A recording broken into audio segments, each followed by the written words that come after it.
ভাবুন ২৭ তলা উঁচু এক বিশাল অট্টালিকা, যার ছাদে হেলিকপ্টার নামতে পারে। বাড়িটির ৭টি তলা ভর্তি শুধুমাত্র গাড়ি দিয়ে।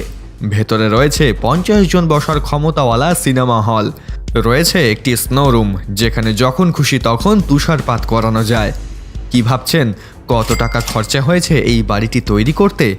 বেশি না, মাত্র ১৫,০০০ কোটি টাকা। আগে হ্যাঁ, এটা হলো বিশ্বের সবচেয়ে ব্যয়বহুল বাড়িগুলোর মধ্যে একটি, মুকেশ আম্বানির অ্যান্টিলিয়া। হয়তো ভাবছেন এত বড় বাড়িতে কয়জন বসবাস করে? মুকেশ আম্বানির এই বাড়িতে প্রায় ৭০০ জনেরও বেশি কর্মচারী থাকে, আর প্রত্যেক ফ্লোরের ম্যানেজার প্রতি বছর ২ কোটি টাকা করে স্যালারি পায়। মুকেশ আম্বানির ওয়াইফ নীতা আম্বানির ৩ লাখ টাকার চা থেকে শুরু করে তার ছেলে মেয়ের বিলাসবহুল বিয়ে, সব কিছুতেই থাকে মুকেশ আম্বানির টাকার চমক। আর থাকবে নাই বা কেন, বর্তমানে ভারতবর্ষের সবথেকে ধনী ব্যক্তি তিনি। তার নেটওয়ার্থ ৭.৫ লক্ষ কোটি টাকা। তবে আজকের এই ভিডিওতে আমরা মুকেশ আম্বানির টাকা নয়, আমরা তার বাড়ি দেখব। আমরা দেখব কিভাবে মুম্বাইয়ের বুকে তৈরি হয়েছিল এই অসম্ভব নির্মাণ, কি কি আছে অ্যান্টিলিয়ার ভেতরে এবং কতটা বিলাসবহুল জীবনযাপন করে আম্বানি পরিবার। তাহলে চলুন শুরু করি অ্যান্টিলিয়া কিভাবে তৈরি হলো সেটা দিয়ে। অ্যান্টিলিয়া বানানোর কাহিনী শুরু হয় ২০০২ সালে, যখন মুকেশ আম্বানির পিতা ধীরুভাই আম্বানি মারা যান। তার মারা যাওয়ার পর সমস্ত বিজনেস তার ২ ছেলে মুকেশ আম্বানি এবং অনিল আম্বানির মধ্যে সমানভাবে ভাগ হয়ে যায়। জমি ভাগাভাগি হয়ে যাওয়ার পর মুকেশ আম্বানি তার জন্য একটি স্বপ্নের বাড়ি তৈরি করার সিদ্ধান্ত নেয়, যেটি হবে বিশ্বের সবথেকে সুন্দর বাড়ি। কিন্তু বাড়ি তৈরির জন্য জমি খোঁজা ছিল মুকেশ আম্বানির জন্য একটি বড় চ্যালেঞ্জ।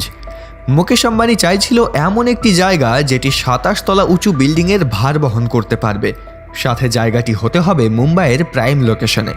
অবশেষে অনেক খোঁজাখুঁজির পর মুম্বাইয়ের আল্টা মাউন্ট রোডের পাশে একটি জায়গা পাওয়া গেল। এই জায়গাটি ছিল একটি অনাথ আশ্রমের। প্রায় ২১ কোটি টাকা দিয়ে মুকেশ আম্বানি এই ৪ লাখ স্কোয়ার মিটার জায়গাটি কিনে নিলেন। জায়গা কেনার পর অ্যান্টিলিয়া বানানোর কাজ শুরু হলো। ইঞ্জিনিয়াররা বাড়িটি প্ল্যান করার পর মুকেশ আম্বানিকে একটা এস্টিমেট দিলেন যে আপনার এই বাড়িটি তৈরি করতে প্রায় $২ বিলিয়ন খরচা হবে। এটা শোনার পর শুধু আপনি না, মুকেশ আম্বানিও চমকে গেছিলেন, কারণ আজ অবধি কোনো বড় বিজনেসম্যান নিজের বাড়ির পেছনে এত পরিমাণ টাকা খরচা করেনি। আম্বানি আরও একবার এই বাড়ি তৈরির বিষয় নিয়ে চিন্তা ভাবনা করলেন। অবশেষে ভাবনা চিন্তা করার পর ২০০৬ সালে তিনি এই বাড়ি নির্মাণের গ্রিন সিগন্যাল দিয়ে দিলেন। কিন্তু মুকেশ আম্বানি এই বাড়ি তৈরির জন্য এমন কনস্ট্রাকশন কোম্পানি চাইছিলেন যেটি তার মনের মতো বাড়ি তৈরি করে দেবে। অনেক খোঁজাখুঁজির পর অবশেষে মুকেশ আম্বানি আমেরিকা ভিত্তিক ২টো কনস্ট্রাকশন কোম্পানিকে তার নিজের বাড়ি তৈরি করার দায়িত্ব দিলেন। এই কোম্পানি এর আগেও অনেক খ্যাতনামা বিল্ডিং তৈরি করেছিল। বিল্ডিংটি ডিজাইন করার জন্যও আমেরিকা থেকে স্পেশাল ডিজাইনার আনা হয়। নীতা আম্বানি নিজে বিল্ডিংয়ের ডিজাইনটি দেখে শুনে ফাইনাল করেন। এখন বিল্ডিংয়ের ডিজাইন এবং জমি দুটোই রেডি ছিল, তাই বিল্ডিং তৈরির কাজ শুরু করে দেওয়া হয়। প্রথমে শুরু করা হয় বিল্ডিংয়ের ভিত তৈরির কাজ।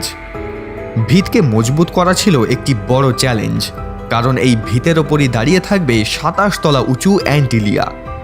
আম্বানির বাড়ির এই ভিত তৈরি করতে সেই টেকনিক ইউজ করা হয় যেটি বুর্জ খলিফার ভিত তৈরি করতে করা হয়েছিল। অ্যান্টিলিয়ার ফাউন্ডেশনে প্রায় ২০০টি পাইল বসানো হয়, যাতে এটি যে কোনো প্রাকৃতিক দুর্যোগকে সহন করতে পারে। ভিত তৈরি হয়ে যাওয়ার পর তাড়াতাড়ি অ্যান্টিলিয়ার ওপরের কাজ শুরু করে দেওয়া হয়। মুকেশ আম্বানি কনস্ট্রাকশন কোম্পানিকে মাত্র ৪ বছরের সময় দিয়েছিলেন এই ২৭ তলা বিল্ডিং নির্মাণের জন্য। আর এই সময় বেঁধে দেওয়ার একটা মজার কারণ ছিল। কারণটি ছিল মুকেশ আম্বানির আরেক ভাই অনিল আম্বানিও তার জন্য একটি বাংলো নির্মাণ করতে চাইছিল, যেটি মুকেশ আম্বানির থেকেও সুন্দর হবে। আর এর জন্য মুকেশ আম্বানি চাইছিল যে যত তাড়াতাড়ি সম্ভব তার বাড়িটি যাতে আগে তৈরি হয়ে যায়। তাই কনস্ট্রাকশন কোম্পানিও তাড়াতাড়ি এই বিল্ডিংয়ের কাজ শেষ করতে চাইছিল। বিল্ডিংয়ের কাজ চলাকালীন ইঞ্জিনিয়ারদের কাছে হঠাৎ একটি সমস্যা দেখা দেয়। সমস্যাটা হচ্ছিল কংক্রিটের। আসলে গরমকালে মুম্বাইয়ের তাপমাত্রা প্রায় ৫০ ডিগ্রি পৌঁছে যায়, আর এই প্রচণ্ড তাপে কংক্রিটকে ওপরে নিয়ে যেতে যেতেই সেটি জমে যেত, তাই সেটিকে আর ব্যবহার করা যেত না। এই সমস্যা দেখার পর ইঞ্জিনিয়াররা এটির সমাধান খুঁজতে শুরু করে। অবশেষে এটির উপায় বের করে ফেলা হয়। এবার থেকে ঠিক করা হয় যে কংক্রিটের কাজ রাতে শুরু হবে, কারণ রাতের বেলা উত্তাপ কম থাকায় কংক্রিট আর জমবে না।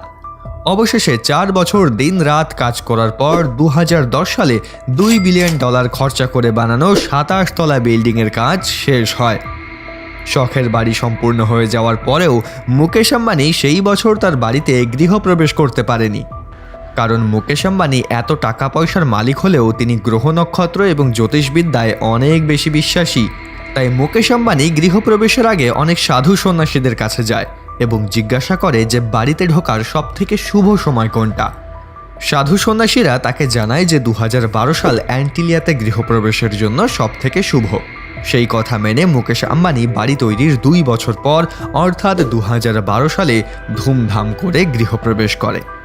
গৃহপ্রবেশের দিন প্রায় 50 জন সাধুসন্তদের নিয়ে এক বিশাল পুজোর আয়োজন করা হয় অ্যান্টিলিয়াতে। এবার আসুন দেখে নিই যে এই অ্যান্টিলিয়ার ইন্টেরিয়ার অর্থাৎ এই অ্যান্টিলিয়ার ভেতরে কি কি বিলাসবহুল জিনিস আছে।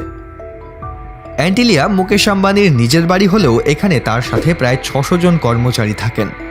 আপনারা হয়তো এতক্ষণে এটা আন্দাজ করতেই পেরেছেন যে এই সুবিশাল অট্টালিকাতে সব রকম সুযোগ সুবিধা আছে, আর আপনার ধারণাটা অবশ্যই সঠিক। এই বিল্ডিংয়ে মডার্ন ফ্যাসিলিটি এবং টেকনোলজি ইউজ করা হয়েছে।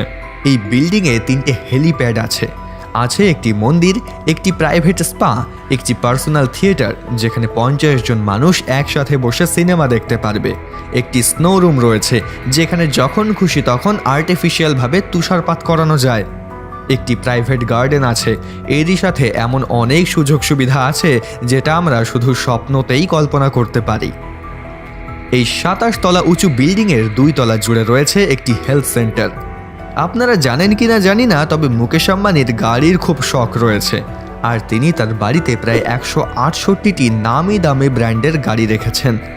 এই গাড়িগুলি পার্কিংয়ের জন্য 1-2 তলা নয়, 7 তলা জুড়ে শুধু এই গাড়িই পার্কিং করা রয়েছে।